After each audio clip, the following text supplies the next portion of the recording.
For All Mankind is a high-concept sci-fi series that reimagines the space race, but Season 5 just added a whole new layer of meaning to the show's title. Since 2019, Apple TV has been exploring what the world would look like if, back in the late 1960s, the Soviet Union had managed to land on the moon before America. While this simple shift in events may seem inconsequential on the face of it, the show suggests that America would have responded by stretching to achieve the next major milestone sooner, and thus reclaim its global dominance. With that, the show explores the idea of a world looking up at the stars, and how this impacts all mankind. It also works as a retooling of the historic first words uttered on the moon when Neil Armstrong said, "One small step for man, one giant leap for mankind." In either instance, it's a reflection of how space plays a part in the advancement of humanity and the unity it inspires when traveling out into the immense vacuum beyond our atmosphere. For All Mankind just gave new meaning to the title. For All Mankind also employs a unique timeline, with each new season of the show advancing roughly 10 years in time. That means that while the first season explored the late 1960s and 1970s, Season 5 is now nearly caught up to the present day as it tackles the 2010s.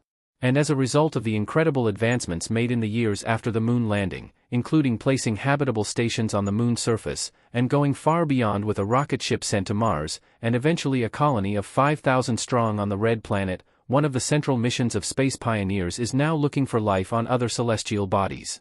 That is exactly what we see play out in For All Mankind Season 5, Episode 8, when Kelly Baldwin and a small crew land on Titan, a moon orbiting Saturn.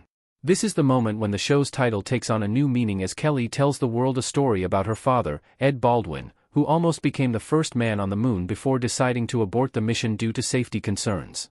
Kelly packed a small plaque that her father had carried with him since that time, which he was due to place on the moon.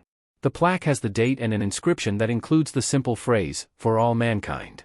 This was to represent the monumental step forward of landing on the moon in 1969 originally, but when Kelly places the plaque on Titan, it represents a much grander and more connected vision, connecting the history of space travel in the series back to its earliest leap forward. For All Mankind's focus on the space race has evolved. Initially, this phrase was intended to show humanity what could be achieved with focus and dedication to a singular cause, and it still is representative of that within the context of the show. But, with new goals to find life beyond Earth and to settle on other planets, the mission has evolved. No longer is the dream of reaching up into the stars and getting a simple picture or collecting a few rocks the end goal. Now, humanity is beginning to shape not only life on Earth but also life on other planets, and is hoping to discover remnants and evidence of biological life on them. For All Mankind is an incredibly aspirational and inspirational series that encourages audiences to dream big, reach far, and persist until a goal is achieved. While the contents of the show are fiction, the messages and the ideas are profound, and the heart that this series has is hard to find on TV, but somehow, For All Mankind has done it in extraordinary fashion.